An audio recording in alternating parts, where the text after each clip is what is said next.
കേരള നിയമസഭാ ചരിത്രത്തിൽ ഏറ്റവും കൂടുതൽ നിയോജക മണ്ഡലങ്ങളെ പ്രതിനിധീകരിച്ചിരുന്ന വ്യക്തി ആരാണെന്ന് ചോദിച്ചാൽ അത് പ്രമുഖ കമ്മ്യൂണിസ്റ്റ് നേതാവായിരുന്ന എം.പി. രാഘവനാണ്. 10 വ്യത്യസ്ത നിയമസഭാ മണ്ഡലങ്ങളിൽ തുടർച്ചയായി മത്സരിക്കുകയും അതിൽ തന്നെ 7 നിയോജക മണ്ഡലങ്ങളിൽ വിജയിക്കുകയും ചെയ്ത ഒരേ ഒരു MLA നമുക്കുള്ളൂ. അതാണ് മേലേത്ത് വീട്ടിൽ രാഘവൻ.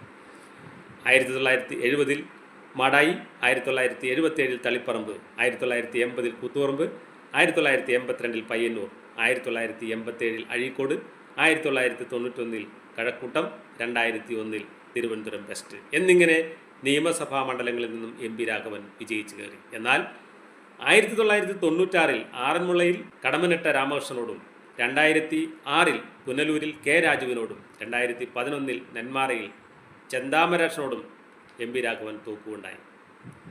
1986 ബദൽ രേഖയുടെ പേരിൽ എം.പി. രാഘവനെ CPM-ൽ നിന്ന് പുറത്തായ രാഘവൻ CMP എന്ന രാഷ്ട്രീയ പാർട്ടി ഉണ്ടാക്കി CPM-നെ വെല്ലുവിളിച്ചു. പിന്നീട് ഒരു വർഷം കഴിഞ്ഞ് നടന്ന നിയമസഭാ തെരഞ്ഞെടുപ്പിൽ മാടായി മന്നൻ എന്ന് വിളിപ്പേരുള്ള എം.പി. രാഘവൻ CPM-ന്റെ ചുവപ്പുകോട്ടയായ അഴീക്കോട് മണ്ഡലത്തിൽ ഇന്നത്തെ പ്രമുഖ CPM നേതാവായിരുന്ന E.P. ജയരാജനെ, അന്ന് E.P. ജയരാജൻ കണ്ണൂർ മയിൽ പ്രദേശങ്ങൾ ഉൾപ്പെടുന്ന പാർട്ടിയുടെ ഏരിയ സെക്രട്ടറി ആയിരുന്നു. E.P. ജയരാജനെ 1389 വോട്ടുകൾക്ക് തോൽപ്പിച്ചു. 2011 നെന്മാറയിലെ തോൽവിയോടുകൂടി എം.പി. രാഘവൻ പാർലമെൻ്ററി ജീവിതം ഏറെക്കുറെ അവസാനിച്ചു.